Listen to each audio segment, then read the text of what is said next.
কক্সবাজারে সাগরে গোসল করতে নেমে সাদমান রহমান সাবাব নামে চট্টগ্রাম বিশ্ববিদ্যালয়ের এক শিক্ষার্থীর মৃত্যু হয়েছে। নিখোঁজ রয়েছে আসিফ আহমেদ ও অরিত্র হাসান নামের আরও দুইজন। সকালে সমুদ্র সৈকতের হিমছড়ি পয়েন্টে ঘটনা ঘটে। নিহত ও নিখোঁজ সবাই বিশ্ববিদ্যালয়ের ডেভেলপমেন্ট স্টাডিজ বিভাগের শিক্ষার্থী। সকালে 5 বন্ধু সাগরে গোসলে নামলে 3 জন স্রোতের টানে ভেসে যায়। স্থানীয়রা সাবাবকে মৃত অবস্থায় উদ্ধার করে। বাকি দুজনের সন্ধানে ফায়ার সার্ভিস ও জেলা প্রশাসন অভিযান চালাচ্ছে। বর্ষায় সমুদ্রে গুপ্তখাল তৈরি হওয়ায় একের পর এক পর্যটক ভেসে যাওয়ার ঘটনা ঘটছে। হিমছড়ি পয়েন্টে লাইফগার্ড কর্মী না থাকায় সেখানে মৃত্যুর ঝুঁকি রয়েছে বেশি। দর্শক, এই ব্যাপারে আরো জানাতে হিমছড়ি থেকে সরাসরি যোগ দিচ্ছেন আজিম নিহাদ। আজিম,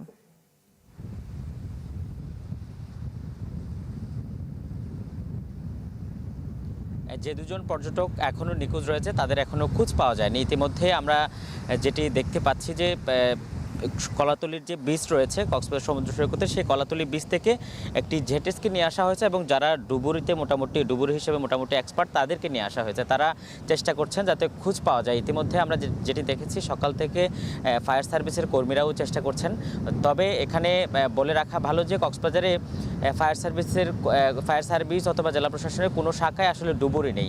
প্রশিক্ষিত ডুবুরি না থাকায় সমুদ্র সৈকতে যখনই পর্যটক বা অন্য কেউ ডুবে যায় তাদেরকে উদ্ধার করা খুব একটা সহজ হয় না। তারপরেও জেটস্কি দিয়ে যারা মোটামুটি প্রশিক্ষণপ্রাপ্ত তারা চেষ্টা করে যাচ্ছেন। আমরা একটু দেখাতে চাই যে এই মুহূর্তে যে জায়গাটিতে আছি হিমছড়ির সেই পয়েন্টটি, যেখান থেকে আজকে সকালে 5 জন চট্টগ্রাম বিশ্ববিদ্যালয়ের শিক্ষার্থী তারা একসঙ্গে এখানে নেমেছিলেন। এর মধ্যে 3 জন তারা মুমূর্ষু অবস্থায় সাগরে ভেসে গিয়েছিলেন। সেখান থেকে একজনকে মৃত অবস্থায় উদ্ধার করা হয়। বাকি 2 জন এখনও নিখোঁজ রয়েছেন। হোটেল কর্তৃপক্ষ যেটি বলছে যে তারা গতকালই মূলত এখানে পার্শ্ববর্তী একটি ক্যাম্পেইন কক্স নামে একটি হোটেলে এসে উঠেছিলেন। সেখান থেকে মধ্যরাতেও একবার তারা সমুদ্র সৈকতে নামার চেষ্টা করেছিলেন, কিন্তু হোটেল কর্তৃপক্ষের নিষেধের কারণে তারা নামেনি। পরে আজকে ভোরে সেখান থেকে আবারও তাদেরকে নিষেধ করা হয়েছিল যে ইকুইপমেন্ট ছাড়া যাতে তারা সমুদ্র সৈকতে না নামে, কিন্তু সেই নিষেধ না মেনে তারা নেমে যায় এবং কিছুক্ষণের মধ্যেই যিনি মারা গেছেন সাবাব রহমান, তিনি মূলত তার লাইফ জ্যাকেট এবং বয়া নিয়ে এসেছিলেন। তারপরেও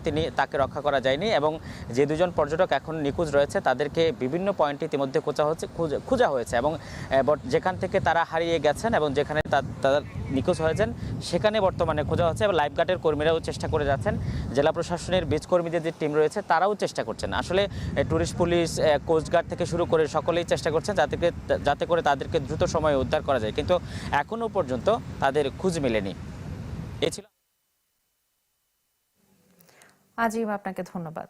দর্শক, কক্সবাজার হিমছড়ি থেকে সরাসরি যুক্ত ছিলেন সহকর্মী আজিম নিহাদ।